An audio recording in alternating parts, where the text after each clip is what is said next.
Hi guys. This morning I'm going to have a two-part topic, and it's a serious topic. It's something I feel I should share with you.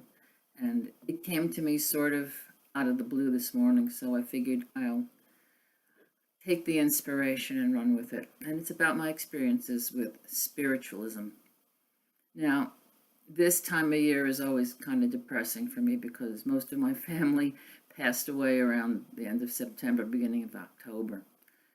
And that's a great loss, of course, and you think about it once in a while.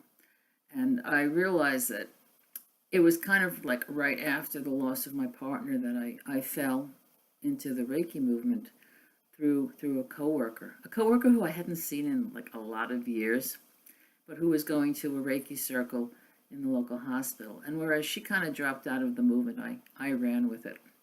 And so I became a first, second, third Reiki practitioner, but never felt I was qualified enough to go the Reiki master route. And I would be reading the New Age newspapers, the local flyers you get in the supermarket and all. There's one here called Creations, and it has ads for, psychotherapists, past life regressions, and all this. And there was an ad in it for a Spiritualist Church. The Spiritualist Church happened to be in the next biggest town over in Zone 10 as opposed to Zone 12. So I said, okay, let me check it out. They had services, and they probably still do have services, but I don't know. This was at least 7 or 8 years ago.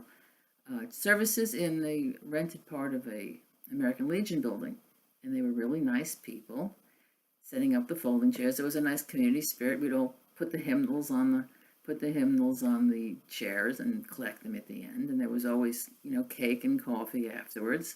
And I did meet a couple of people there who I knew from other Reiki areas, and I really was enjoying these services.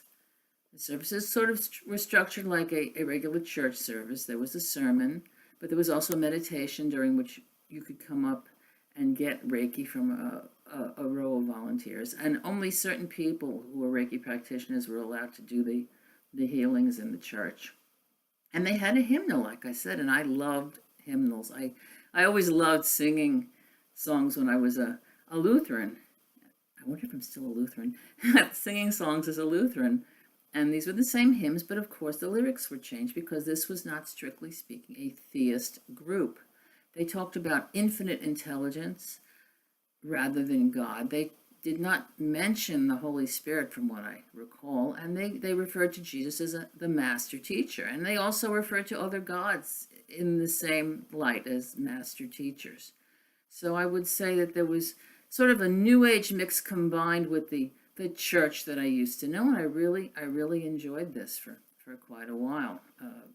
I never formally joined, but I would go to services when I was in the mood. Like I said, they were every Sunday, and they were nice and late. They were at 11 o'clock. Then after that, I could go shopping or whatever. So that's what attracted me to the spiritualist movement. And again, I can't say anything against the people that were there. The people there were always very welcoming, whether you were there, once a month or you showed up every week. You were all treated really nicely, and they were regular people, and it was really cool. But in part 2 of this, I'm going to tell you why I fell away from it, and now that I've come to realize that it was not a thing I should have been doing. So I'll be with you in a few minutes while I gather my thoughts on that.